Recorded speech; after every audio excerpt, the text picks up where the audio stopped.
નમસ્કાર વિદ્યાર્થી મિત્રો, વિશ્વગ્રામ વિદ્યાપીઠ શૈક્ષણિક સંકુલમાં આપનું સ્વાગત છે. લાસ્ટ લેક્ચરમાં આપણે ટૂંકા દાખલાઓ જે બોર્ડની એક્ઝામમાં વિભાગ ડીમાં પૂછાય છે એવા દાખલાઓનો આપણે અભ્યાસ કરેલો. ત્યારબાદ આપણે વિભાગ ઈમાં પૂછાયેલા દાખલા નંબર 3નો ઉપયોગ કરેલો અને ચોથો દાખલો તમને ગણવાનું કહેલો. હવે આજે આપણે વિભાગ ઈમાં જ જે 5મો દાખલો બોર્ડની એક્ઝામમાં પૂછી શકાય તેવો છે એવા દાખલાનો આપણે અભ્યાસ કરીશું. દાખલાની રકમ કંઈક આવા પ્રકારની છે. એક મ્યુચ્યુઅલ ફંડ કંપનીએ છેલ્લા 7 વર્ષમાં શેર બજારમાં કરેલા રોકાણ કાઉન્સમાં લાખ રૂપિયામાં અને તેના તે રોકાણ 6 માસ બાદ તેની બજાર કિંમતની વિગતો નીચે પ્રમાણે આપેલી છે. વિગત એમાં મધ્યક છે 40 અને 50. મધ્યક એટલે આપણને ખ્યાલ જ છે એક્સ બાર અને વાય બાર. વિચરણ છે, જો અહીં તમને ભૂલ ખવડાવી ન દે. વિચલન એટલે એસએક્સ અને એસવાય થાય, પણ અહીં વિચલનની જગ્યાએ શબ્દ છે વિચરણ, જે તમે જોઈ શકો છો. બરાબર, વિચરણ શબ્દ છે. વિચરણ એટલે એસ વર્ગ એક્સ અને એસ વર્ગ વાય થાય. સહવિચરણ એટલે સીઓવી એક્સ વાય. બરાબર, આપણને આપેલું છે, જે ટૂંકા દાખલામાં આપણું બીજું સૂત્ર હતું. આગળ તમને એવું કહે છે કે આ માહિતી પરથી વાયની એક્સ પરની નિયત સંબંધ રેખા મેળવો અને કોઈ વર્ષના શેર બજારમાં 45 લાખ રૂપિયાનું રોકાણ કરવામાં આવે તો તેની બજાર કિંમત વિશે અનુમાન મેળવો. હવે આપણી પાસે એક્સ બાર અને વાય બાર મધ્યક છે અને આપણી પાસે વિચરણ એસ વર્ગ એક્સ અને એસ વર્ગ વાય છે, તથા સહવિચરણની કિંમત આપણી પાસે છે. રકમની તારવણી આપણે આવી રીતે કરી શકીએ. એક્સ બરાબર રોકાણ, વાય બરાબર આપણી પાસે બજાર કિંમત છે. હવે આપણે જો સૂત્રમાં કિંમત મૂકીએ તો શું થાય? તો કે સૌથી પહેલાં તો વાયનો એક્સ પરનો નિયત સંબંધાંક એટલે BYX શોધવા માટે આપણી પાસે સૂત્ર છે સહવિચરણ XY છેદમાં SX વર્ગ. સહવિચરણ XY આપણને આપેલું છે 80 અને વિચરણ આપેલું છે 100. ભાગાકાર કરશો એટલે બીની કિંમત તમને મળશે 0.8. હવે આપણે મેળવવો પડશે એ બરાબર વાય બાર માઇનસ BX બાર. વાય બાર છે 50 માઇનસ બીની કિંમત 0.8 છે. એક્સ બાર જે છે એ આપણને આપેલો છે 40 રકમમાં. 50 માઇનસ 0.8 ગુણ્યા તમે 40 કરો તો 8 4 32 આવશે. એટલે એ બરાબર 50માંથી 32 જાય તો આપણી પાસે એની કિંમત મળશે 18. હવે વાયની એક્સ પરની નિયત સંબંધ રેખા વાય કેપ બરાબર એ પ્લસ BX. એ બરાબર 18 છે, બી બરાબર 0.8 છે. એક્સ આપણે હમણાં મૂકેલા નથી, એટલે આને એક વાયની એક્સ પરની નિયત સંબંધ રેખા આપણે કહી શકીએ. આપણને શું કીધું છે રકમમાં કે જ્યારે શેર બજારમાં 45 લાખ રૂપિયાનું રોકાણ કરવામાં આવે તો એની બજાર કિંમતનું અનુમાન મેળવો. એટલે કે આપણે એક્સ બરાબર અહીં 45 લઈને આગળ વધવાનું છે. મેં અહીં એક્સની જગ્યાએ કિંમત મૂકી દીધી છે 45. હવે 0.8 ગુણ્યા તમે 45 કરો તો ત્યાં તમને 36 મળશે. 36 પ્લસ 18 તમે કરશો એટલે 54 લાખ રૂપિયા બજાર કિંમત તમને મળશે. તો આ પણ એક મહત્ત્વનો ગણાવી શકાય એવો એક ટૂંકો દાખલો હતો. બરાબર છે, કે જેનો આપણે અભ્યાસ કરેલો, જેમાં આપણને સહવિચરણ XYની કિંમત આપેલી છે. હજી આપણે થોડા ટૂંકા દાખલાઓમાં આગળ વધીએ તો અહીં મેં તમને 2 દાખલાની રકમ આપેલી છે, જે વિભાગ Fમાં 6થો અને 7મો દાખલો છે. આવા દાખલાઓ પણ બોર્ડની એક્ઝામમાં તમારે પૂછાઈ શકે છે. 6થા દાખલાની રકમથી શરૂઆત કરીએ તો નીચે આપેલી માહિતી પરથી yની x પરની નિયત સંબંધ રેખા મેળવો. x બરાબર 30 માટે yની કિંમતનો અંદાજ મેળવો. તમે રકમ જોઈ શકો છો. n બરાબર 10 છે, સિગ્મા x 250 છે, સિગ્મા y 300 છે, સિગ્મા xy 7900 છે અને સિગ્મા x વર્ગ 6500 છે. એટલે આપણને દરેક વસ્તુ રકમમાં તૈયાર જ આપી દીધી છે. આપણે ફક્ત સૂત્રમાં કિંમત જ મૂકવાની છે. x બાર બરાબર આપણી પાસે સૂત્ર છે જ. x બાર બરાબર સિગ્મા xના છેદમાં n. 250 ને 10 વડે ભાંગો એટલે x બાર આપણને મળશે 25. y બાર બરાબર સિગ્મા yના છેદમાં n. 300ના છેદમાં 10 એટલે y બાર જે છે એ આપણી પાસે કેટલો મળશે? 30. પાઠ્યપુસ્તક તમારે ખાસ સાથે રાખવાનું છે વિડીયો લેક્ચર એટેન્ડ કરતી વખતે, કારણ કે રકમ છે એ તમારી સામે હશે તો તમને ગણતરીમાં કિંમતો મૂકવી ખૂબ જ સહેલી પડશે. હવે yની x પરની નિયત સંબંધ રેખા આપણે મેળવવી હોય, બરાબર છે? તો સૌથી પહેલાં આપણને આપેલી કિંમતોના આધારે આપણે બીનું સૂત્ર મૂકીએ. b બરાબર n sigma xy minus sigma x sigma y ના છેદમાં n સિગ્મા x વર્ગ માઇનસ સિગ્મા x એનો વર્ગ. nની કિંમત છે 10, સિગ્મા xy આપણને આપેલા છે 7900 માઇનસ સિગ્મા x 250 અને સિગ્મા y 300. છેદમાં જોઈએ તો n સિગ્મા x વર્ગ માઇનસ સિગ્મા x એનો વર્ગ. n બરાબર 10 છે, સિગ્મા x વર્ગ છે 6500 માઇનસ સિગ્મા x 250 એનો વર્ગ. 7900 ગુણ્યા 10 કરશો એટલે તમારી પાસે 79000 આવશે. ત્યારબાદ 250 ગુણ્યા 300 કરશો એટલે 75000 આવશે. 79000માંથી 75000 બાદ કરશો એટલે તમારી પાસે કિંમત આવશે 4000. એવી જ રીતે તમે છેદમાં 6500 ગુણ્યા 10 કરશો એટલે 65000 આવશે અને 250નો વર્ગ 62500. બંનેની બાદબાકી કરતાં છેદમાં રકમ ફાઇનલ આવશે 2500. આ દરેક વસ્તુ તમારે દાખલા ગણતી વખતે કેલ્ક્યુલેટર ઉપર કેલ્ક્યુલેશન કરવાનું છે. એટલે બીની કિંમત તમને મળશે 1.6. હવે આપણે ગોતીએ એ બરાબર આપણી પાસે સૂત્ર છે y બાર માઇનસ bx બાર. y બાર આપણે ઉપર શોધેલો જ છે 30, b આપણી પાસે છે 1.6 અને x બાર આપણી પાસે છે 25. હવે વિચારીએ તો 1.6 ગુણ્યા 25 કરીએ તો 40 મળે. 30માંથી 40 જાય તો -10 આપણા માટે એની કિંમત મળે. yની x પરની નિયત સંબંધ રેખા y કેપ બરાબર a પ્લસ bx. a બરાબર -10, b બરાબર 1.6 અને x આપણે એમનેમ રાખીએ છીએ. એને કહેવાય yની x પરની નિયત સંબંધ રેખાનું અન્વય છે. આપણને કહેલું છે કે જ્યારે x બરાબર 30 હોય ત્યારે તમે yની કિંમતનું અનુમાન મેળવો. એટલે y કેપ બરાબર a પ્લસ bx આપણું સમીકરણ છે.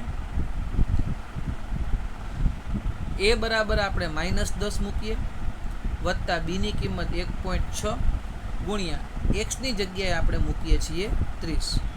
1.6 ગુણ્યા 30 એટલે 48 થાય. માઇનસ પ્લસ માઇનસ 48માંથી 10 જાય તો આપણી પાસે મળે 38. તો આ આપણા માટે ફાઇનલ y કેપની કિંમત થાય. એટલે આપણે નીચે થિયરિકલ લખીએ છીએ કે જ્યારે x બરાબર 30 હોય ત્યારે yનું અનુમાન છે એ 38 હોઈ શકે. એટલે કે તમે જ્યારે 45 લાખ રૂપિયાનું રોકાણ કરો ત્યારે 38 બજાર કિંમત હોઈ શકે. તો આ એક એવો દાખલો હતો છઠ્ઠો કે જેમાં તમને તૈયાર બધી રકમો કમ્પ્લીટ આપી દીધી હોય અને તમારે ફક્ત સૂત્રમાં એની કિંમતો જ મૂકવાની હોય છે. એ દાખલો ખૂબ સરળ હોય અને વિભાગ ડીમાં પૂછાઈ શકે એવો દાખલો આપણે આને ગણાવી શકીએ. બરાબર. હવે આપણી પાસે વિભાગ એફનો જ દાખલા નંબર 7 છે. 7મા દાખલામાં ખૂબ સરસ રકમ છે. આ બધી વસ્તુઓ આપણે સહસંબંધ ચેપ્ટરમાં ભણી ચૂક્યા છીએ, તમને કદાચ યાદ હશે. એક માહિતી નીચે મુજબના પરિણામો મળે છે. n બરાબર 12, સિગ્મા x બરાબર 30, સિગ્મા y બરાબર 5, સિગ્મા x વર્ગ બરાબર 670, સિગ્મા xy બરાબર 344. હવે રકમ ખાસ સમજજો.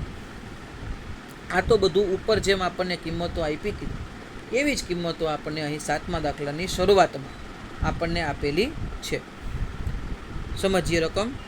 પાછળથી એવું માલુમ પડ્યું કે એક અવલોકનોની જોડ 10-14 ને બદલે 11-4 લેવાઈ ગઈ હતી. એટલે કે x અને yમાં 10 અને 14 લેવાના ને બદલે શું લેવાઈ ગયું છે? 11 ને 4. એટલે 11 અને 4 છે એ ખોટું અવલોકન છે, જ્યારે 10 અને 14 છે એ સાચું અવલોકન છે. તમને યાદ હોય તો આપણે સહસંબંધ ચેપ્ટરમાં આ ભૂલો સુધારતા. એટલે અહીં જે તમને અવલોકનો આપેલા છે એ બધા ખોટા છે. કારણ કે તમે વિચારો તો x અને y ખોટા લીધા હોય તો સ્વાભાવિક વાત છે કે સિગ્મા x ખોટો, સિગ્મા y ખોટો, સિગ્મા x વર્ગ ખોટો, સિગ્મા y વર્ગ ખોટો અને સિગ્મા xy પણ ખોટો. ટૂંકમાં બધું ખોટું. એટલે ભૂલ એ કરે અને દાખલો આપણે એને સુધારીને દેવા. કોઈ વાંધો નથી.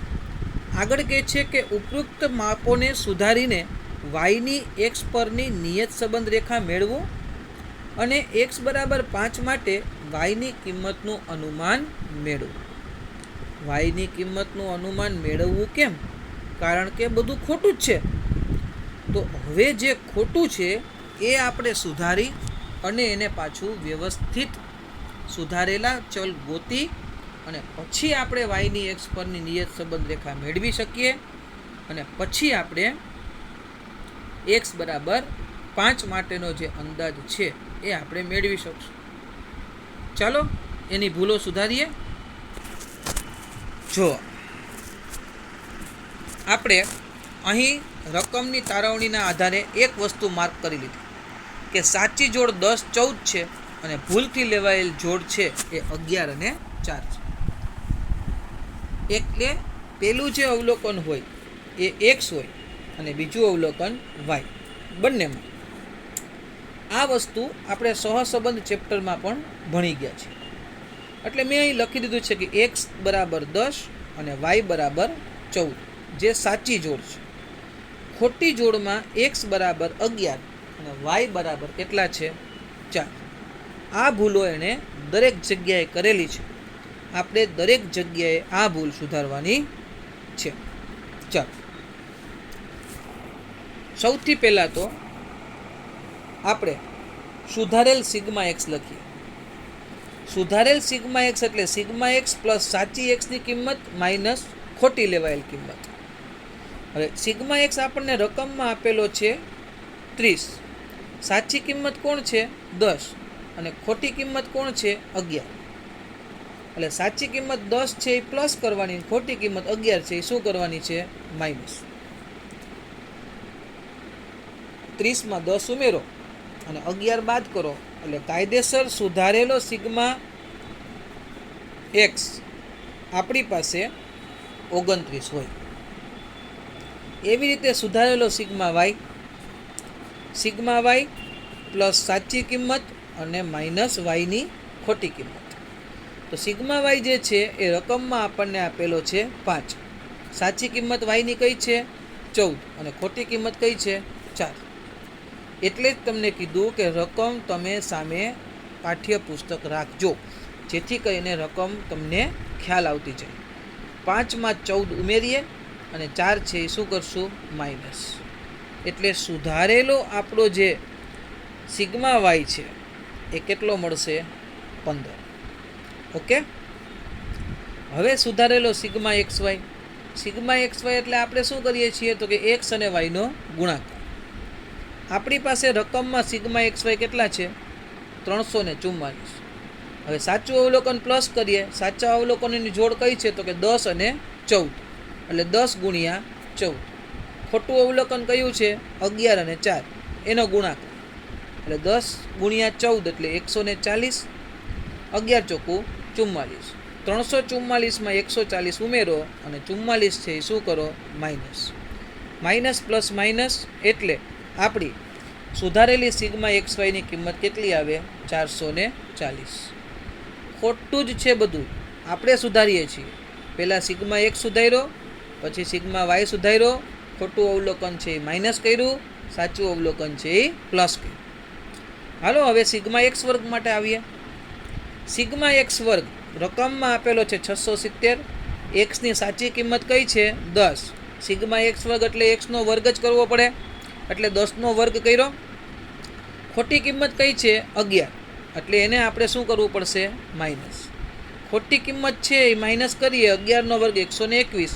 670માં 100 ઉમેરો અને 121 11નો વર્ગ બાદ કરો એટલે 649 આ સુધારેલો સિગ્મા એક્સ વર્ગ આવશે. 5 ભૂલો હતી, આપણે સુધારીને એને આપી દીધી. Sigma x, sigma y, sigma x y, sigma x વર્ગ. અને હવે આપણે એક્સ બાર ને વાય બાર શોધવો પડશે. કારણ કે આપણે વાયની એક્સ પરની નિયત સંબંધ રેખા મેળવીએ તો એમાં આપણે એ ગોતવા માટે વાય બાર માઇનસ બી એક્સ બાર તો જોશે જ.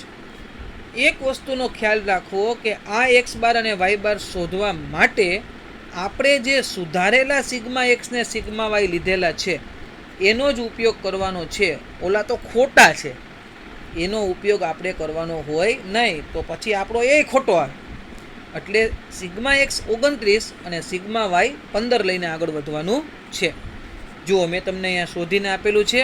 એક્સ બાર બરાબર 29/12 અવલોકનોની જોડ બરાબર, અને વાય બાર બરાબર સિગ્મા વાયના છેદમાં n બરાબર.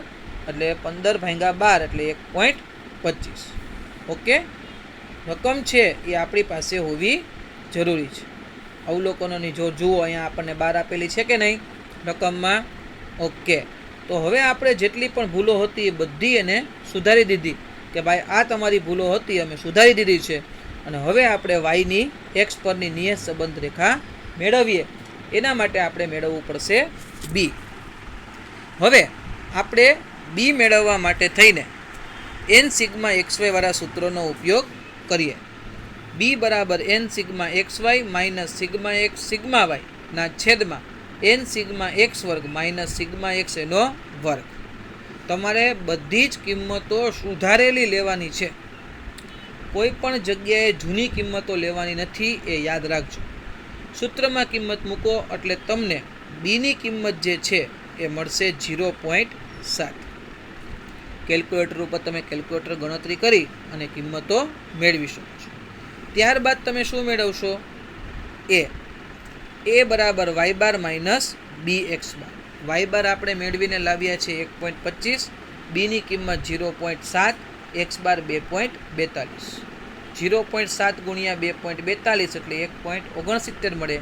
એને 1.25માંથી બાદ કરીએ એટલે માઇનસ 0.44. એ આપણા માટે કોની કિંમત હોય? એની કિંમત હોય. હવે વાયની એક્સ પરની નિયત સંબંધ રેખા માટે વાય કેપ બરાબર એ પ્લસ બી એક્સ. એ બરાબર કેટલા છે તો કે માઇનસ 0.44 વત્તા બીની કિંમત 0.7. એક્સ તો કે ખબર નથી હમણાં, એટલે એ આપણા માટે વાયની એક્સ પરની નિયત સંબંધ રેખા થશે. હવે આપણે જોઈએ તો જ્યારે એક્સ બરાબર 5 હોય ત્યારે વાયની કિંમતનું અનુમાન મેળવો. વાય કેપ બરાબર માઇનસ 0.44 પ્લસ 0.7. એક્સ બરાબર કેટલા છે? 5. એટલે 0.7 ગુણ્યા 5 કરો તો તો 3.5 આવે માઇનસ પ્લસ માઇનસ એટલે 3.06 બરાબર. આ તમારા માટે વાય કેપની ફાઇનલ કિંમતો થાય. એટલે આ દાખલો સહસંબંધ ચેપ્ટર જેવો હતો. સહસંબંધમાં પણ આપણે આવો એક દાખલો જોઈ ગયા હતા કે અવલોકનો ખોટા હોય તો માઇનસ કરવા પડે ને સાચા હોય તો શું કરવા પડશે? પ્લસ કરવા પડશે. બરાબર છે વિદ્યાર્થી મિત્રો, અહીં આપણે આપણું નિયત સંબંધ પ્રકરણ જે છે એને પૂર્ણ કરીએ છીએ. આ એક છેલ્લો વિશિષ્ટ દાખલો હતો વિભાગ એફનો, જે આજે આપણે ગણી નાખ્યો. બાકી સ્વાધ્યાય અને ઉદાહરણોમાં બોર્ડની એક્ઝામમાં જેટલા પણ દાખલાઓ અને થિયરી પૂછાય છે, થિયરી આપણે પ્રકરણની શરૂઆતમાં તમને બધી સમજાવી દીધી, અને જે એફ વિભાગમાં મોટા દાખલાઓ પૂછાઈ શકે એમ હતા એ બધા પાઠ્યપુસ્તકના તમને ગણાવ્યા છે અને હોમવર્કમાં પણ આપેલા છે. તેમજ પાઠ્યપુસ્તકમાંથી સી અને ડી વિભાગમાં પણ જેટલા દાખલાઓ હતા ટૂંકા કે જે બોર્ડની એક્ઝામમાં પૂછાવાના ચાન્સીસ રહેશે, એવા બધા દાખલાઓ અમને કમ્પ્લીટલી ગણાવી દીધેલા છે. એટલે અહીં આપણે સહસંબંધ ચેપ્ટર, સુરેખ સહસંબંધ જે બોર્ડની એક્ઝામમાં 12 માર્કનું પૂછાય છે, અને સુરેખ નિયત સંબંધ પ્રકરણ જે પણ બોર્ડની એક્ઝામમાં 12 માર્કનું પૂછાય છે, એ બંને પ્રકરણો કુલ 24 માર્કનું આંકડાશાસ્ત્ર આપણે આપણું પૂર્ણ કરેલું છે. હવે પછીના આવતા નેક્સ્ટ લેક્ચરમાં આપણે નવા પ્રકરણથી શરૂઆત કરીશું. ત્યાં સુધીમાં તમે આ બંને ચેપ્ટરો કમ્પ્લીટલી વ્યવસ્થિત સૂત્રો સાથે તૈયાર કરજો. રેડી? આવજો.